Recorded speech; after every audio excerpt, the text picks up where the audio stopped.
Once upon a time the Warriors couldn't get out of their own way.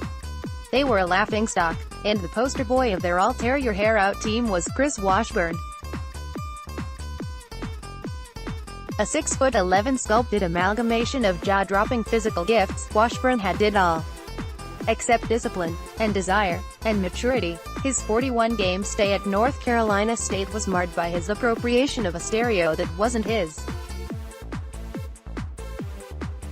It took some doing, but the Warriors ignored the flashing red lights and selected him with the third pick in the 1986 draft.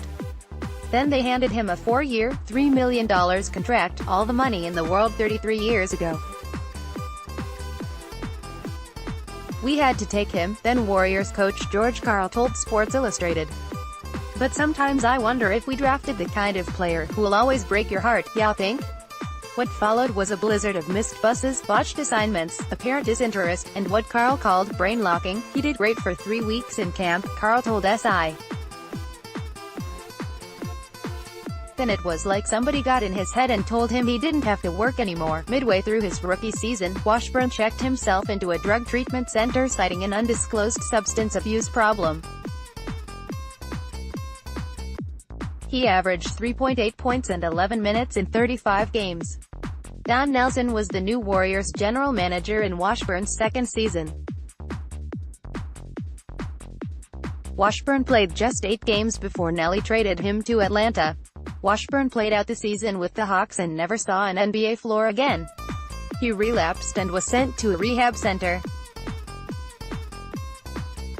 In June 1989, the NBA banned him for life for drug use. "You want a shock?" Julian Washburn, Chris' son, made his NBA debut last month.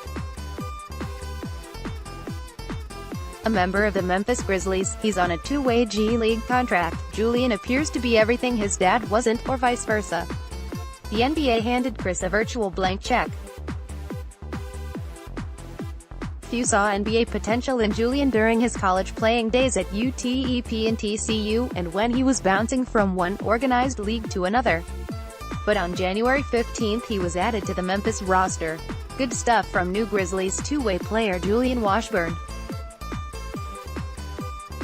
At age 27, he is on the verge of being active for an NBA game for the first time in his career. You never know when your opportunity will come.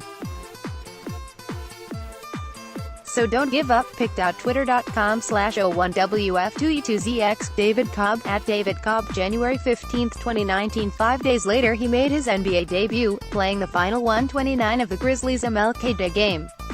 At 27, he is 5 years older than his dad was when he played his last NBA game.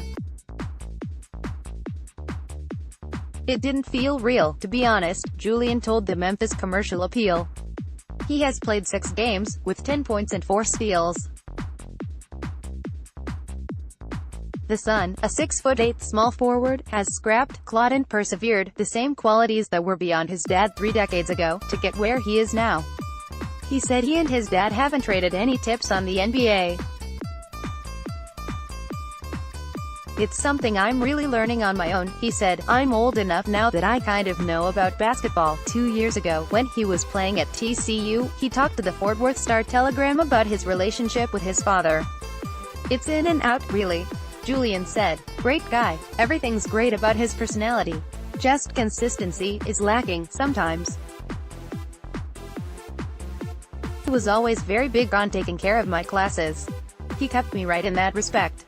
He always talks about his life, that he went down the wrong path." Chris Washburn was imprisoned from 1991 to 94 for drug-related offenses. He also admitted he lived in abandoned homes and ate whatever he could forage from garbage cans. "He's always saying, 'I messed it up, so don't take that path,'" Julian said. According to the Star-Telegram, Chris Washburn has taken some of his own advice.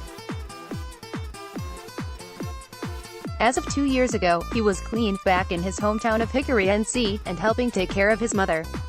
For 33 years in the Bay Area, Chris Washburn has been a cautionary tale punctuated by punchlines. Maybe it's time to mute the laugh track.